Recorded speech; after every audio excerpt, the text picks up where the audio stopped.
ప్రజలకు జీవనోపాధి ఎందుకు రాదు, నిరుద్యోగం ఎందుకు కంట్రోల్ చేయలేదు, నిధులు మై అయిపోయినాయి, నీళ్లు మై అయిపోయినాయి, దోసుకపోవడం మీ అంత అయిందని అడగడం జరిగింది. రానున్న రోజులు దాన్ని కూడా నిలదీస్తాం, అవసరమైతే ప్రజా ఉద్యమం చేపడతాం. ఆర్మూర్ నియోజకవర్గంలో అభివృద్ధిలో భాగంగా అంకాపూర్ గ్రామానికి మినీ హెల్త్ సెంటర్ కూడా ప్రారంభమైందని తెలిసింది. అసలు అది ఎక్కడి వరకు వచ్చింది, ఎన్ని నిధులు వచ్చాయి, దాన్ని అసలు అంటే ప్రారంభం దిశలో ఉంది కాబట్టి అది ఎన్ని రోజుల్లో దానికి శంకుస్థాపన? అది గౌరవనీయ ముఖ్యమంత్రి గారు ఆ రోజు అడగడం జరిగింది. చాలా రోజుల నుంచి పెండింగ్ ఉంది. అది మేము కాదు, ప్రైమరీ హెల్త్ సెంటర్ అనేది ఇక్కడ చాలా చుట్టుపక్కల గ్రామాలు కావచ్చు, ఈసపల్లి, గగ్గుపల్లి, రామచంద్రపల్లి, మున్పల్లి, ఆర్మూరు, అంకాపూర్, ఇక్కడ హైవేస్ మీద యాక్సిడెంట్లు ఎక్కువ అవుతున్నాయి. ఇక్కడ ఒక మార్కెటింగ్ సెంటర్ ఉంది, చాలా వేలాది కేసులు వస్తున్నాయి. కాబట్టి అది ఎప్పుడో సంవత్సరం కింద అప్పటి నుంచి పెండింగ్ ఉంది. అధికారులు చెప్పారు, ముఖ్యమంత్రి గారు చెప్తేనే ఇస్తామంటే, మరి ముఖ్యమంత్రి తెలంగాణ ముఖ్యమంత్రి కదా, నేను కూడా ఎమ్మెల్యేని, ఆయన కూడా ఎమ్మెల్యేని ముఖ్యమంత్రిని అడగడం జరిగింది. ఆయన శాంక్షన్ చేయడం జరిగింది. త్వరలోనే ఆర్డర్స్ వచ్చేసి శంకుస్థాపన అవుతుంది.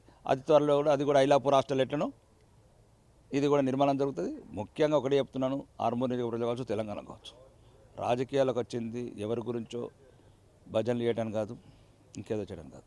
ప్రజలకు కావాల్సిన విద్య, వైద్యము, వసతి గృహాలు, సౌకర్యాలు, ఉపాధి, ఇట్లాంటి సౌకర్యాలను కొట్లాడడానికి వచ్చాను. అవే విషయాల మీద ఫోకస్ చేస్తున్నాను.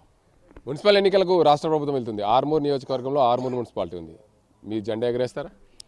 చాలా మున్సిపాలిటీలు ఉన్నాయి. ఆర్మూర్ ఒకటే మున్సిపాలిటీ తెలంగాణలో. మున్సిపాలిటీ మా ఇప్పుడు ప్రతి ఒక్కరు రేవంత్ రెడ్డి ఎట్లా కొడంగల్ మీద ఎగరేస్తాడో మేము ఎగరేస్తాము. దాంట్లో ఏమున్నది? ఇప్పుడు వాళ్ళు కొడంగల్లో ఓడి